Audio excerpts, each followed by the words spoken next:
The ice in Dean's glass never dared clink too loud at the sands. Not on a night like this, when the copper room was thick enough to chew on, cigarette smoke curling like silver fog through the amber light, expensive perfume mixing with the electric hum of anticipation. It was 1963, that golden hour when Las Vegas still felt like a secret the whole world was in on. Dean Martin stood center stage, bathed in a single, unforgiving spotlight, his tuxedo undone just enough to suggest he'd stumbled straight from a party that had already ended for everyone else. To the tourists clutching their souvenir menus, this wasn't just entertainment, this was immortality on a Tuesday night. The King of Cool swayed slightly, a rocks glass loosely gripped in one hand, playing the part they'd all paid to see, the lovable lush, the man who cared about nothing but the next laugh. The band tucked into the shadows, waiting for his signal. The audience hung on every slurred note of Volare, believing entirely in the beautiful, broken charade. But the magic of Dean Martin was never in the sway. It was in the silence behind the noise. While the crowd saw a man struggling to find his balance, Dean was actually the most alert predator in the room. He saw everything: the mater dish-shifting tables in the back, the couple arguing silently in booth 3, and most importantly, he saw the glint of green glass rising from the shadows before anyone else even registered the movement. The bottle came spinning through the smoky air like a missile meant to shatter more than glass. It was aimed at the carefully constructed illusion of the untouchable star. A heckler, perhaps fueled by bourbon or jealousy deep enough to rot the soul, had launched his hatred toward the stage. The projectile spun end over end, catching the spotlight as it hurtled toward Dean's head. A hard, ugly shape in a room built on softness and fantasy. Time broke. The drunk vanished instantly. The slur evaporated. In a motion so fluid it looked like choreography, Dean didn't flinch or cower. His hand, the one not holding his prop drink, snapped up with the precision of a welterweight boxer. He didn't just dodge the bottle, he plucked it out of the hostile air inches from his face. The reflex was so sharp, so sober, that it exposed the secret he'd kept for years. He was never out of control. He was the only one in the room who truly was in control. For 3 impossibly long seconds, Dean Martin just stood there, holding that bottle, staring out into the sea of frozen faces.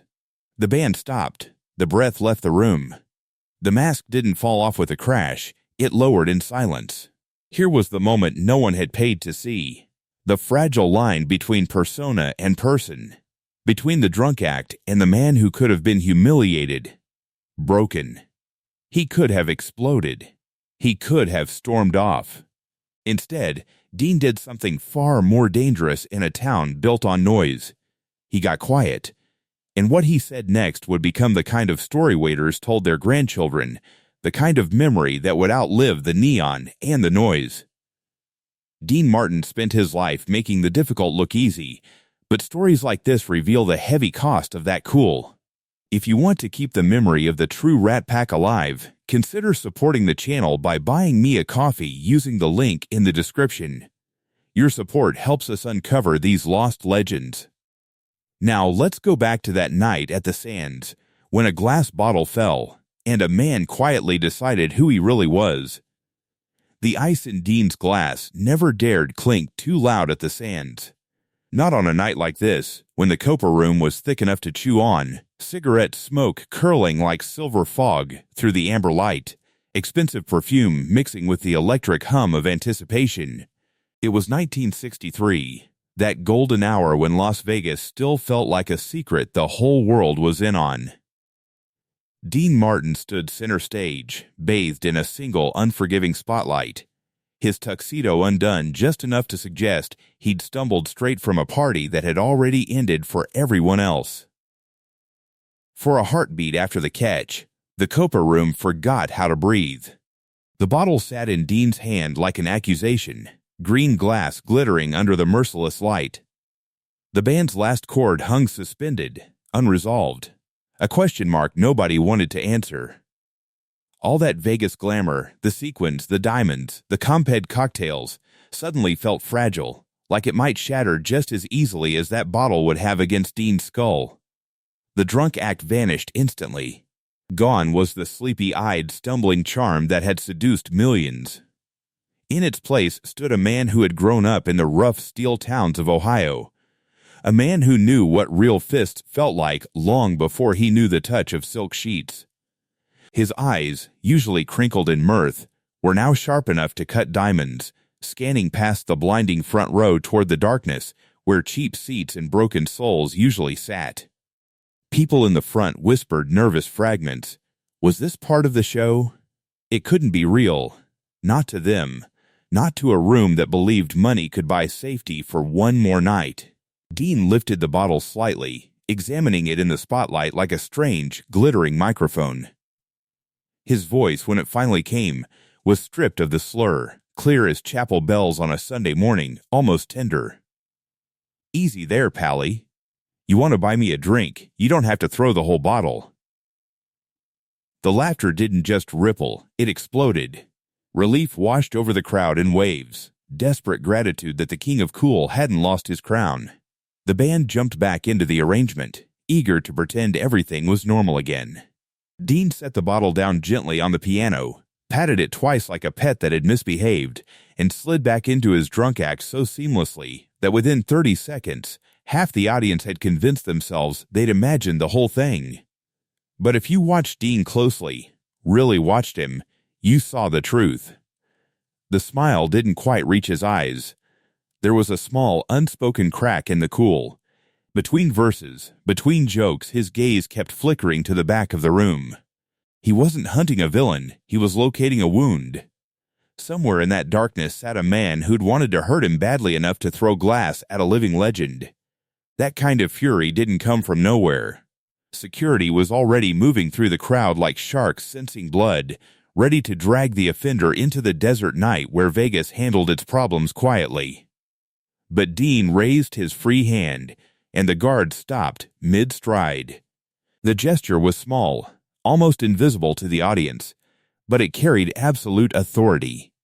This was his room, his stage, his decision. Near the end of the set, when he launched into an easy, rolling "Everybody Loves Somebody," he caught sight of two security men closing in on a table in the shadows. Dean's jaw tightened almost imperceptibly, and he elongated the final note, holding it just long enough to draw every eye back to him, away from the scuffle in the dark. By the time he walked off to generous applause, the heckler was gone. Problem solved, as far as the casino was concerned. But Dean's mind was elsewhere, glancing back toward the curtain, toward the place where the bottle had flown out of the dark like a message. He handed off his glass, the prop drink that never quite did what people thought it did, and asked a stagehand a simple question that would change everything. Who was that fella in the back? And where did they take him? Long before a bottle ever sliced through the smoky air of a Vegas showroom, Dean Martin had been catching punches in places without chandeliers or orchestras. To understand the hand that snatched that glass mid-flight, you have to go back to a boy named Dino Crescetti from Steubenville, Ohio. A boy who knew the language of broken noses before he knew the language of broken hearts. Steubenville was not a town that cared about your dreams. It cared about whether you showed up, kept your head down, and took your hits without complaining. His father, Gaetano, worked in a basement barbershop with careful hands and halting English, where men sat and unloaded their troubles into the mirror. Young Dino watched and learned his first lesson in quiet strength. Men needed somewhere to place their pain. If you could listen without breaking, they came back. If you could make them laugh while you listened, they trusted you with their secrets. The boxing came later, in those sweaty, low-ceiling gyms where the world moved fast and cruel. He fought as a welterweight, learning that getting hit was inevitable. What mattered was how you reacted. Do you flinch? Do you fold? Or do you slip, pivot, and stay standing? Those reflexes, honed under bare bulbs and the smell of liniment, never left him. Years later, audiences would mistake those survival instincts for magic. They were simply the muscle memory of a man who'd learned to see trouble coming before it arrived. But the greatest deception Dean Martin ever pulled wasn't a magic trick. It was that amber liquid swirling in his glass every night. The world fell in love with a man who looked like he lived at the bottom of a bottle. In reality, it was usually apple juice, sometimes tea. The king of cool would show up for rehearsals at 9 in the morning, stone sober, running through arrangements with a precision that would have shattered his public image. He'd work until early afternoon, then disappear for a nap while everyone assumed he was at the craps tables. By showtime, he'd reappear perfectly pressed, perfectly prepared to play the beautiful mess America needed him to be. The drunk act wasn't about loving liquor. It was about understanding people. If he stumbled, if he slurred, if he pretended to forget the lyrics, he became touchable, human. It lowered the stakes for everyone in the room. Nobody expects perfection from the lovable drunk uncle, which meant a deeply private, introverted man could survive the blinding glare of superstardom by hiding in plain sight. With Jerry Lewis, he perfected this art of strategic stillness. Jerry was chaos and fireworks. Dean became the elegant wall they bounced off. While Jerry screamed for attention, Dean simply leaned back, flicked his lighter, and stole every scene with a raised eyebrow. He learned that you didn't have to be the loudest to be the strongest. But playing everyone's wall for 10 years carved that mask deep into his face, and when they split, the world blamed Dean for being cold, for walking away. Nobody asked what it cost a man to absorb everyone else's energy while revealing nothing of himself. The coolness wasn't carelessness. It was armor welded from 1,000 small humiliations, from being the immigrant's kid whose real name was too Italian for the marquee. So he built a fortress that looked like a lounge and lived inside it so convincingly that even he sometimes forgot where the performance ended and the man began. That bottle had cracked the fortress just for a moment. And backstage, away from the applause, Dean Martin was about to do something that didn't fit the legend at all. The backstage corridors of the Sands smelled like hairspray and broken dreams, a narrow maze where showgirls in wilting feathers brushed past waiters balancing champagne flutes, where every door concealed either a star or someone desperate to become one. The air was different here, thicker, honest in a way the Copa Room could never be. Gone was the perfumed glamour. Here it was sweat, dust, and the flat smell of plywood sets. Dean moved through this chaos like a man walking underwater, still wearing his stage tuxedo but stripped of everything that made it a costume. Vincent, the maitre d' who'd worked the Copa Room for 8 years, intercepted him near the service elevator. Vincent knew when to speak and when to vanish, but tonight he wasn't sure which Dean Martin he was facing, the affable drunk or the stone-cold professional who'd just caught a bottle meant to split his skull. He clutched his clipboard like armor, already rehearsing his report.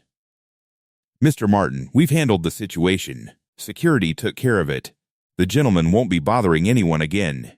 Vincent's voice carried the satisfied tone of a problem solved, a mess cleaned up before it could stain the casino's reputation.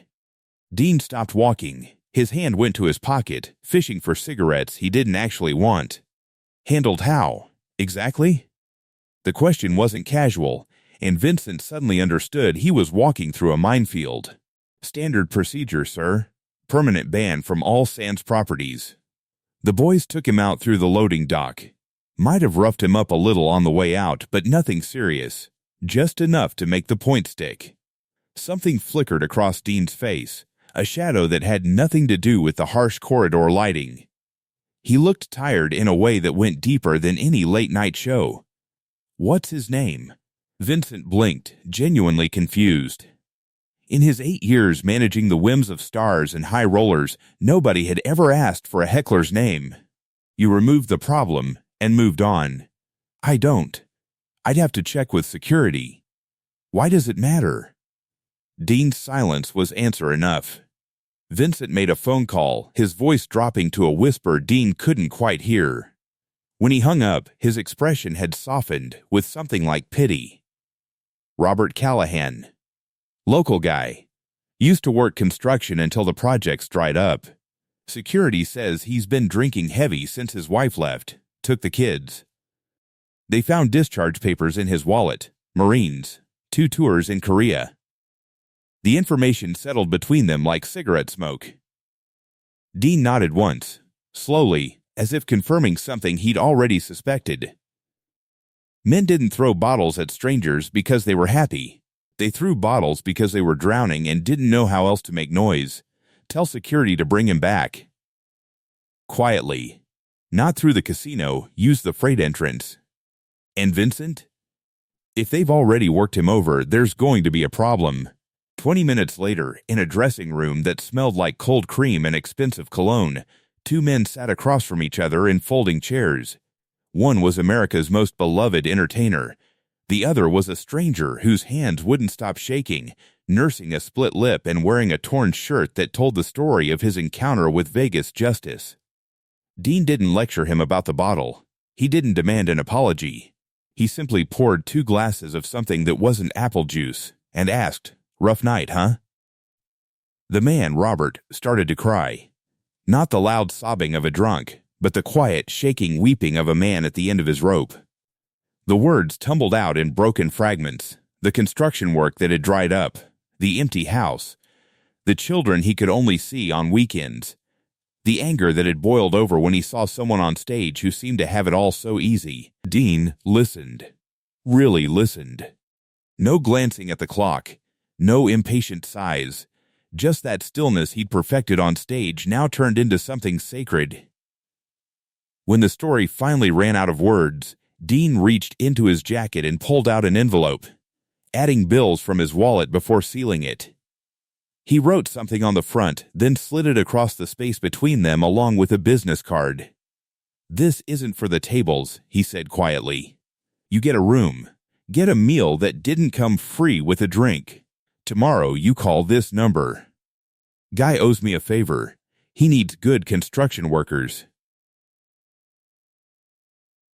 Robert stared at the envelope like it might explode. Why? After what I did, why? Dean held his gaze, and for a moment there was no Vegas, no legend, no king of cool. Just a man who'd spent his life turning other people's chaos into something bearable. "Because you missed," he said softly. "And maybe that means you're not meant to hit bottom just yet." He stood, patted Robert on the shoulder with paternal gentleness, and walked out, leaving the envelope on the table. 50 years later, that same envelope, worn, carefully preserved with Dean's handwriting still visible, would be found in a safety deposit box, still carrying the faint scent of that night and the particular kind of mercy that refuses to be witnessed. 50 years later, in a quiet bank office where fluorescent lights made everything look a little too honest, Michael Callahan sat with a safety deposit box that weighed less than grief should. The clerk had left him alone with the key and the silence, closing the door with a soft click that sounded too final. His grandfather Robert had died 3 weeks earlier, taking with him 1,000 unfinished stories and a reputation for being the kind of man who stopped to help strangers change flat tires in the desert heat. Inside the box, there were no stacks of hidden cash or life-altering confessions. Just a folded photograph, an old casino matchbook, and an envelope gone soft at the corners from being handled like a prayer book. On the front, in looping, careful handwriting, a message that had waited half a century to be understood for a better night ahead. DM Michael opened it carefully, the paper brittle with age. Inside were 5 crisp $100 bills that had never been spent, a business card for a construction foreman named Tony Rizzo with a phone number written in that same elegant hand, and a note on Sands Hotel stationery everyone catches hell sometimes.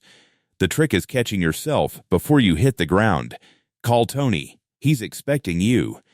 And Bob, the next round's on me, but make it coffee. The discovery sent Michael searching through his grandfather's belongings, where he found a journal Robert had kept sporadically. The entry for that specific date in 1963 was short, written in shaky handwriting that steadied as the paragraphs went on. "Tonight I hit the bottom. A man I tried to hurt pulled me back up. I promised him I wouldn't waste the second chance. Tomorrow I call about the job."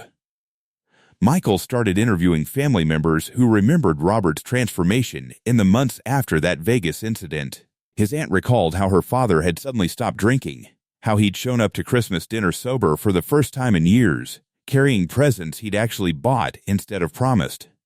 His uncle remembered the construction job that had lasted 15 years, the steady paychecks that had eventually convinced Robert's ex-wife to give him supervised visits with the kids, then weekends, then shared custody. None of them had known about Dean Martin. None of them understood that the pivot point in Robert Callahan's life had been a private conversation with a man the world thought was too drunk to care about anything. This wasn't an isolated incident of kindness lost to time. It was a pattern woven into the fabric of Dean's life, hidden beneath the tuxedo and the tan. There was the young comic who bombed so hard at the Riviera that Dean walked over from his own show and sat in the front row, laughing louder than anyone else until the audience joined in. There was the film production where Dean walked off set and refused to return until a collapsed extra received proper medical care, saying quietly, "If she's not important enough to treat right, then this movie isn't important enough for me to be in." These weren't PR stunts. There were no cameras for these moments. They happened in the quiet spaces where Dean felt most comfortable, constantly opening side doors for people the world had decided didn't matter. Yet there was a cost to being everyone's emotional shock absorber. The man who could catch a bottle and forgive the thrower was also carrying the accumulated grief of strangers, collecting their pain like stones in his pockets. As the wild 60s bled into the cynical 70s, that invisible weight was beginning to show in the slow way Dean moved, in the length of his pauses, in the way his legendary composure sometimes flickered like a tired marquee struggling to stay lit. America in the 1960s didn't need another preacher in a suit telling people how to feel about the chaos unfolding on their television screens every night. It needed someone at the bar, someone who looked like he'd heard every confession and judged none of them. Dean Martin slipped into that role so quietly you almost missed the transformation. While the country tore itself apart over Vietnam body counts and burning cities, Dean appeared in living rooms every Thursday night with a glass in his hand and that effortless drawl that said, "Sit down, Pally. It's ugly out there, but for the next hour I'll make it feel a little softer." His variety show became a weekly confessional booth for a nation in crisis, a bright island of Rat Pack cool in a sea of evening news showing draft card burnings and protest marches. Veterans wrote him letters. Housewives drowning in quiet suburban despair sent him photographs. Executives on the edge of collapse flew to Vegas just to sit in his audience, to watch someone who looked like he couldn't care less hold the world together with a raised eyebrow and a song. But bartenders hear everything, and eventually all that listening leaves marks you can't wash off. At first, the drink in his hand was still mostly performance, apple juice with a splash of real whiskey for smell and authenticity. But burdens have a way of seeping through the cracks in even the best masks. The producers noticed he needed more takes than before. The makeup artist saw new lines that hadn't been there the previous season. The apple juice began becoming real bourbon more often than not because he wanted to play the drunk, but because absorbing America's collective anxiety required something stronger than pretending. Being everyone's saloon, everyone's place to pour their pain, came with a slow, creeping cost that no amount of cool could cover. Then life did what it always does to legends. It reminded him they were human. On March 21, 1987, when his son, Dean Paul Martin Jr., died in a plane crash during a training exercise with the California Air National Guard, the man who'd spent 40 years mastering composure met a kind of grief that cool couldn't touch. At the funeral, people who had known him for decades witnessed something they'd never seen before. The mask not cracked, but completely gone. No joke, no shrug. Just a father staring at a coffin that held his favorite duet partner, his body folding in on itself like a building losing its foundation. He withdrew almost immediately, walking away from millions of dollars in contracts as if money had ever been the point. The stages went dark. When Frank and Sammy tried to coax him back for reunion tours, audiences saw a ghost in a tuxedo going through motions his heart had abandoned somewhere on a mountainside in California. His daughter Deanna would later describe those final years with heartbreaking clarity.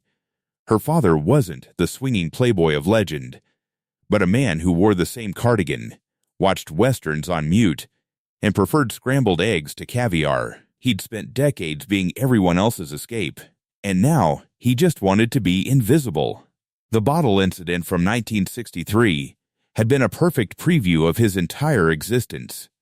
Violence thrown at him, grace offered in return. The whole transaction completed in silence, with no expectation of recognition. He'd caught what the world threw for 40 years, but nobody ever asked what it felt like to always be standing in the way of the glass. In his final years, seeking the quiet sanctuary he'd given everyone else, Dean Martin finally stopped catching. He just wanted to sit in peace, knowing that for tonight at least, nothing was flying out of the dark to hurt him. The legend got it wrong for 60 years. They called him the King of Cool because they thought he didn't care, because the slur and the sway suggested a man who'd checked out of responsibility and into permanent vacation. But coolness was never about not caring. It was about caring so much that you made protecting everyone else look like you weren't even trying. Dean Martin didn't stumble through life. He caught what was falling and made it look like an accident of grace. That bottle spinning through the smoky air wasn't just glass and rage. It was every cruel thing the world throws at people who dare to stand in the light.